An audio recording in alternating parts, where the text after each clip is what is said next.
Hello friends, maths with genius में आपका स्वागत है। और हमारा आज का टॉपिक है सर्कल यानी वृत्त।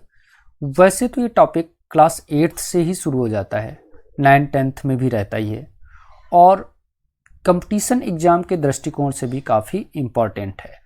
और आज हम करेंगे ये क्लास 10th की एक्सरसाइज 10.1।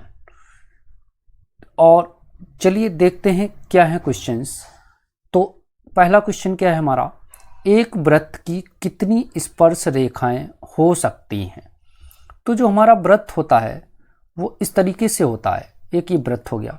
और स्पर्श रेखा का मतलब कहीं से भी इसको टच करती हुई एक रेखा, जैसे चाहे ऐसे खींच दो इस पॉइंट से, या इस पॉइंट से खींचोगे तो ऐसे खींच दो, या इस पॉइंट से खींचोगे तो ऐसे खींच दो। तो अगर हम आपसे कहें इसकी कितनी रेखाएं खींच सकते हो, बहुत सारी खींच लगाओगे। देखो जहां भी पॉइंट लगाओगे वहीं से एक स्पर्श रेखा खींच जाएगी ऐसे। तो इसका मतलब हम कह सकते हैं कि वृत्त की कितनी स्पर्श रेखाएं हो सकती हैं, अनंत। बहुत सारी को लिखने के लिए क्या लिखोगे, अनंत, या बहुत सारी, या इसी को इंग्लिश में लिखेंगे इनफाइनाइटली मैनी लाइन्स। अब देखिए दूसरा क्वेश्चन क्या है कि रिक्त स्थानों की पूर्ति कीजिए। और उसका फर्स्ट पार्ट है किसी वृत्त की स्पर्श रेखा उसे, यानी जो स्पर्श लाइन है जिसको हम टेंजेंट बोलते हैं, यानी a tangent to a circle intersect in, कितने पॉइंट पे इंटरसेक्ट करेगी वो हमें बताने हैं। तो जैसे ये मान लो हमारी एक स्पर्श रेखा हो गई यानी टेंजेंट हो गई, तो ये एक ही जगह तो यहाँ टच करेगी। ऐसी दूसरी हो गई, अगर दूसरी होगी तो वो भी एक ही जगह टच करेगी। तो कितनी जगह टच करेगी उसे, एक जगह, यानी यहाँ पे हम रख लेंगे 1। अब ऐसे ही आ जाओ सेकेंड पार्ट पे, वृत्त को दो बिंदुओं पर प्रतिच्छेदित करने वाली रेखा को क्या कहते हैं। अब देखो जैसे, अब इस वृत्त को कोई भी ऐसी लाइन बताओ जो इसे ऐसे दो जगह टच करे, ऐसे ऐसे कोई भी लाइन हो, ऐसे अगर ऐसे इसको आके ऐसे कट करी और आगे तक निकल गई, तो ऐसी रेखा को हम बोलते हैं, क्योंकि ये पार कर रही है तो इसको बोलते हैं छेदक रेखा। हिंदी में छेदक रेखा, और इंग्लिश में बोलते हैं a line intersecting a circle in 2 points is called secant.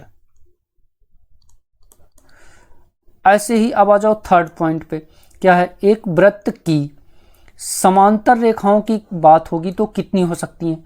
जैसे एक ये रेखा है, अब हम कहें इसके समांतर और बताओ रेखा कितनी होंगी जो इसको स्पर्श भी करे। तो एक तो ये हो गई, अब दूसरी यहीं से तो इसके समांतर खींच पाओगे, क्योंकि बीच में खींचोगे तो स्पर्श तो करेगी नहीं, काट देगी।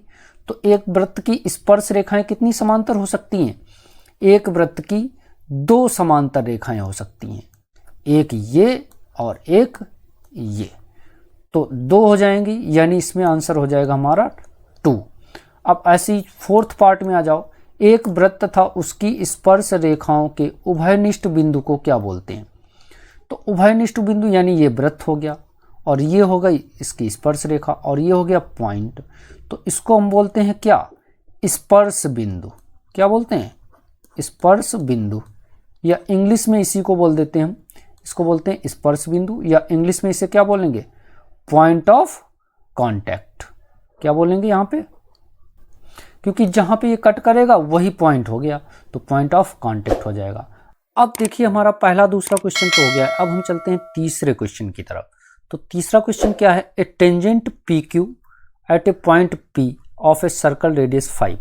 तो अब देखो ये एक सर्कल हो गया, इसका ये सेंटर हो गया, और यहाँ से एक टेंजेंट हमने बना ली पी से, और ये टेंजेंट क्या है, पी क्यू है।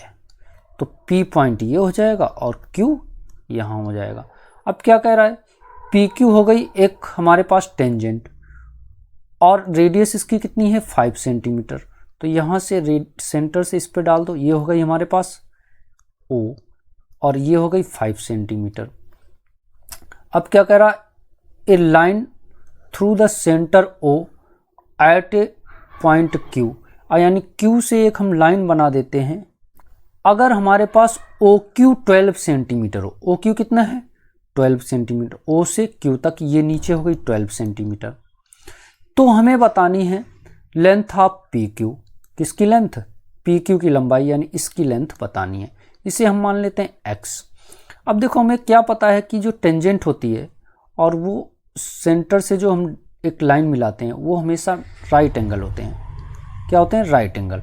तो राइट एंगल ट्रायंगल बन गया ये, और इसके राइट एंगल के सामने ये जो लाइन हो जाएगी ये हो जाएगी कर्ण, और एक ये हो जाएगा आधार, और ये हो जाएगा लंब। तो ये हो गया हमारा आधार और ये हो गया लंब। अब चूंकि ये समकोण त्रिभुज है तो इसमें पाइथागोरस प्रमेय लग जाएगी। तो अब लिख लो समकोण त्रिभुज कौन सा है?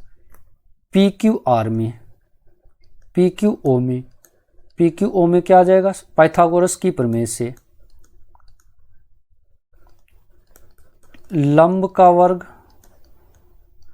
प्लस आधार का वर्ग, और ये बराबर हो जाता है हमारा किसके? कर्ण के वर्ग के। अब बताओ लंब कितना है हमारा? 5 है, तो 5 का वर्ग प्लस आधार कितना हमने मान रखा? x मान रखा है, उसका वर्ग, इक्वल टू कर्ण कितना मान रखा है? 12, उसका वर्ग। तो 5 का वर्ग कितना हो गया? 25, x का स्क्वायर x स्क्वायर ही हो जाएगा, 12 का स्क्वायर 144। अब ये 25 उधर ले जाओगे तो माइनस हो जाएगा, तो एक्स स्क्वायर इक्वल टू क्या आ गया? 144 माइनस 25। तो x इक्वल टू क्या आ जाएगा बताओ? एक्स स्क्वायर इक्वल टू आ जाएगा 119। अब देखो एक्स स्क्वायर ये है तो x की वैल्यू निकालोगे तो यहाँ से स्क्वायर हटाओगे, इधर रूट लग जाएगा, 119 सेंटीमीटर। तो कौन सा हमारा आंसर सही हो गया? इन 4 में से एक ऑप्शन करेक्ट करना था, तो कौन सा सही मैच कर रहा है? डी वाला। तो देखिए ये है हमारा क्वेश्चन नंबर 4 क्या है? Draw a circle and 2 line parallel to the given line such as one is the tangent and other is the secant of the circle। तो एक सर्कल हो गया हमारे पास, इसकी हमें 2 समांतर रेखाएं ऐसी बनानी है एक दी गई रेखा के, यानी अब इस दी गई रेखा को हमें क्या करना है? ए सेंटर हो गया। इस दी गई रेखा की 2 समांतर रेखाएं बनानी है, एक तो इसको टच करे और एक इसको काटे। तो जब भी दी गई रेखा की समांतर रेखा खींचनी होती है तो हमें सबसे पहले एक इस रेखा पे डालना होगा परपेंडिकुलर, इस रेखा पे डालना होगा लंब या परपेंडिकुलर। तो लंब डालने का क्या है कि यहाँ पे हम नोक रखेंगे सेंटर पे ओ पे, और एक बड़ा सा चाप लेंगे जो इस लाइन को 2 जगह काटे, ऐसे कंपास की हेल्प से ऐसे एक चाप लगाएंगे जो इसको 2 जगह ऐसे काटेगा, ऐसे। तो एक देखो ये काट रहा है और एक ये काट रहा है। अब सेम चाप को फिर से एक बार यहाँ ऊपर ऐसे लगाएंगे इधर से, अब एक बार यहाँ नोक रखेंगे ऊपर से ऐसे लगाएंगे। अब इस लाइन को हम मिला देंगे सेंटर से, तो इस लाइन को हम सेंटर से जैसे ही मिलाएंगे तो ये जो लाइन आएगी ये हमारी क्या आ जाएगी? ये लाइन आ जाएगी इस पे परपेंडिकुलर। तो आधा काम हमारा हो गया, ये हमें परपेंडिकुलर 90 का एंगल पता हो गया और ये पॉइंट भी पता हो गया। अब इस पॉइंट पे हमें 90 का एंगल बनाना है। तो 90 का एंगल आप चाहो तो कंपास की हेल्प से बना सकते हो, और नहीं तो आप प्रोटेक्टर यानी जो डी होता है आपका उसकी हेल्प से भी बना सकते हो। तो आप यहाँ पे 90 का एंगल बनाने के लिए ऐसे एक पॉइंट लगाओगे, अगर प्रोटेक्टर से बनाते हो तो ऐसे, फिर एक ये कट लगाओगे, फिर एक ये, फिर एक ये, फिर एक ये, और इसको ऐसे मिला दोगे तो ये हमारा बन जाएगा 90 डिग्री का एंगल। और ये जो लाइन आएगी इसको हम ऐसे आगे तक बढ़ा देंगे, तो ये हमारी हो गई पहली क्या? स्पर्श रेखा जो इस लाइन के समांतर हो गई। तो अब देखो एक जो समांतर रेखा खींचनी थी, एक का तो हो गया काम, अब दूसरी कैसी खींचनी है? एक तो समांतर रेखा खींचनी है जो इसे स्पर्श करे तो हो गई, अब दूसरी खींचनी कैसी? जो छेदक रेखा हो। अब इसी लाइन पे कहीं भी, ये जो लाइन है ना, कहीं भी मान लो यहाँ से ही हम एक और लाइन, एक और राइट एंगल बना देते हैं, तो इसको कंपास से बना लो ऐसे, और इस पे जैसे पॉइंट लगाओगे तो ये भी लाइन हम क्या हो जाएगी? ये बन जाएगी इसकी छेदक रेखा, ऐसे। इसको हम ऐसे मिलाएंगे तो ये जो लाइन आ जाएगी ये क्या हो जाएगी हमारी? ये हो जाएगी छेदक रेखा, और ये है स्पर्श रेखा। इनको हम नाम डाल देंगे ए बी, और इसको डाल दो पी क्यू। अब ये एंगल हमने कितना बनाया था यहाँ लिख भी दो, ये 90 डिग्री बनाया और ये भी 90 डिग्री बनाया यहाँ पे, और ये भी 90 डिग्री है। इससे हमें क्या पता चल गया, ये हमारा बन गया एग्जैक्ट। तो यहाँ हमारी जो स्पर्श रेखा है वो क्या है, स्पर्श रेखा है हमारी AB, और छेदक रेखा कौन सी है, या सेकेंड कौन सी है, छेदक रेखा हो गई हमारी PQ। तो इस तरीके से आपने देखा कि ये क्वेश्चंस कितने आसान थे।